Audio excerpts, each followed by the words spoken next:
ladies and gentlemen. This is Lee Coyar and Alison Blake with your Boise market update. It's a rainy, icky Tuesday morning here, March the 21st in Pasadena, California. And Alison, thanks so much for joining us. And how's the weather out there? It's a rainy, icky morning here. We have had down, which for us is not really something that we get a lot, but it's pretty cold and rainy. Wow. Yep. So Now, this time of year, are you getting snow when it's colder? we have a teeny tiny, like you can see a little bit of white on the ground, but we're not getting snow. We don't get snow in Boise much. Oh, wow. We get maybe 5 times a year that we have to shovel the walk. And that's it. That's it. Yeah. So we are below the snow line. Gotcha. And then you can drive, what do you drive an hour to go to the snow, to the slopes? 35 minutes to get to great skiing, or you can, wow, that's it. yeah, or you can drive 2 hours to get to places like McCall or Sun Valley. So it's very accessible if you want it, and not needed if you don't, when it's not here if you don't need it. So. That's great. So what's happening in Boise? How are the home values? Well, at the height of the market, which was in May of last year, our average price in Boise in Ada County was $602,000. In February, the latest stats we are at $497,000. Ooh. So we have come down, and we're heading into a buyer's market. The average days on market is about 72. So everybody is adjusting to the new pricing. And I do believe that we're starting to level off, but new homes that we were selling for $520 for, let's say, a 4-bedroom, 2.5 bath home would have been $520 last year, and now $440. So it's a great time to get into the market. Wow. The other sort of anomaly that we have going on in Boise is that our rents have really gone up. So, for example, I have a duplex, it's a 1-bedroom duplex. I was renting it for $500 7 years ago. It is now $1,800. Wow, good for you.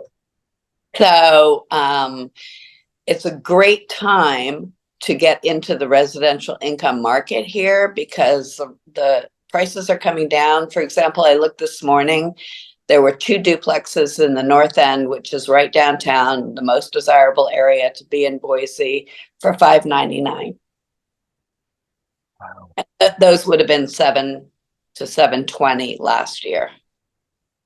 So our rent is increasing, our prices are coming down, so it's making the rental market very desirable. We're also seeing a lot of assumable loans coming back. So you can actually get into a house. I've seen 4 or 5 of them lately. I think we'll see more of people getting out, and you're able to assume their loan at a 3%. Assumable. Okay, so give us an example. So somebody's selling their home and they have an interest rate of X. Yeah, let's say somebody's selling their home for $450,000. They bought it 2 years ago for $350,000. They have an assumable loan at 3%. You would have to bring in the $100,000 and assume their $350,000 loan. And so you still, as a buyer, you still qualify. Yes, it depends on if you qualify, but as a buyer, you still qualify as long as that loan is assumable, and a lot of them are. Wow.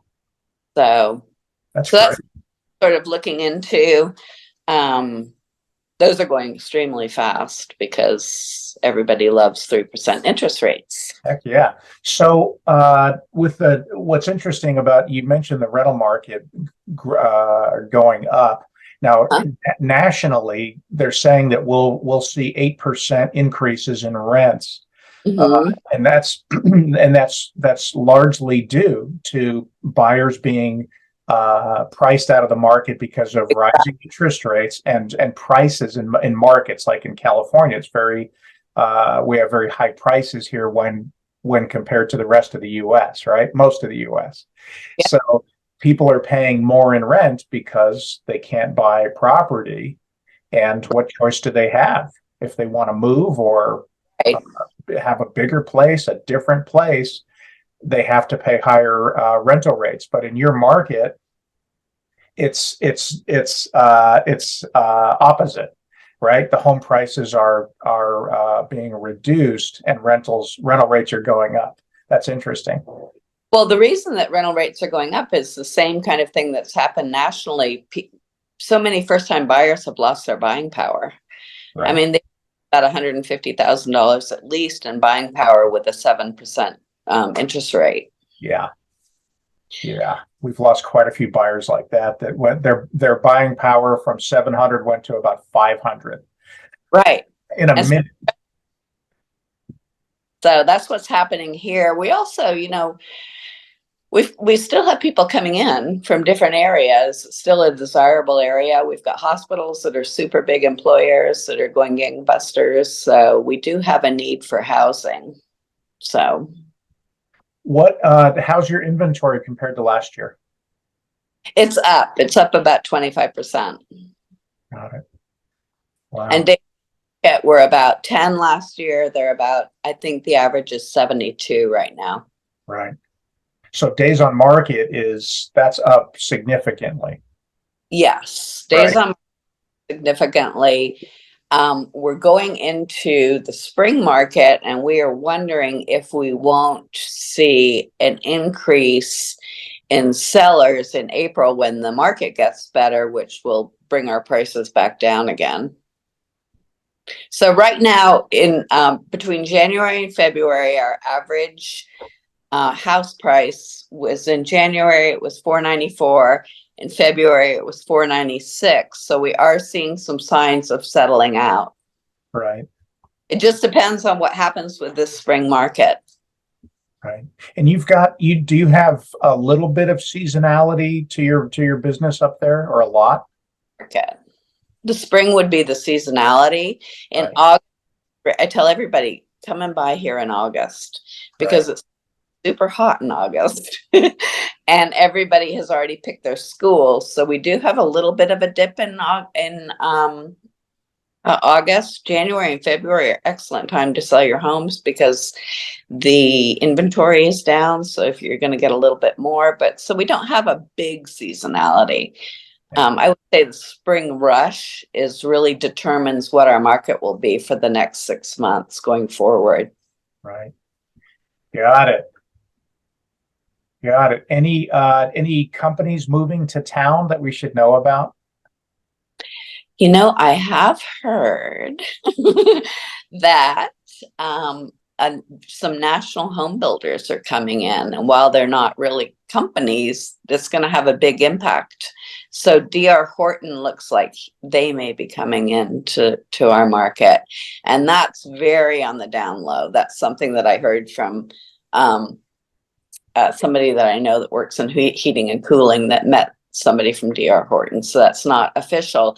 So those companies will have a big impact on our labor force and on our housing needs because they usually bring quite a few people in. Yeah, I would say so. And I didn't realize that D.R. Horton was America's largest home builder. Wow. Yeah, I know. I did some research on them last night. So I thought that was pretty interesting. We have friends in Arkansas, north of Fayetteville, and there are bedroom communities there that are growing up very quickly. And the homes are $250,000, $260,000, generally 3 beds, 2 baths, about 1,800 square feet. And there's a broker from New York, upstate New York, that has put an investment group together, and they've bought 100 of these houses. Oh, wow. To buy and hold, right? Wow. Because you can make a couple $100 a month on each one of these homes as rental properties, and they're brand new, right? So there's no deferred maintenance just yet. There's tornadoes and whatnot that will affect, you'll install more, you'll replace roofs a little bit more often, but the rest of the house, right, being brand new, it's sound for quite some time, Right. right? But 100 houses, like, oh, let's buy 100 homes in northern Arkansas. Yeah. So the one market that's doing really well in Boise, which we haven't really seen before, is anything over $1 million seems to be selling extremely well. Really? So I had a listing that was 2.2 last year, and we just sold it for 1.8. So it's not a huge difference, and it's a big difference, but it's not huge. So we are seeing the $1 million in luxury housing doing really well right now. Oh, that's interesting. And I wonder if those are not investors, but they're like second home buyers or vacation home buyer type folks. There are people that are actually retiring and moving out of different states, like Got it. Washington, California, that aren't particularly interest rate sensitive. Right. Right. That makes sense. Yep. Here, I can't say that we're seeing, like, I run analysis many times a day with Pasadena, Altadena, South Pass, La Cañada, La Crescenta. And I don't see any price erosion just yet. Right. Sellers are still getting more than their asking prices. A home closed last week, a mid-century, not an architect pedigreed home. It sold for $1.1 million over its asking price. Oh my. Okay, well, we have a little different market here. Holy! I looked at that. I was like, that has to be a typo. And it wasn't. There were 26 offers on the property. And I'm not sure when, if ever, well, that's funny to say as real estate agents. It'll be interesting to see when that property can show some positive equity. I know. Yeah. I don't know. Yeah, we're seeing a different market, but I think it's going to be a much healthier market coming up. And I don't believe that Boise will recover back up to the 602 level that we saw as an average price in Ada County at the height of the market. Right.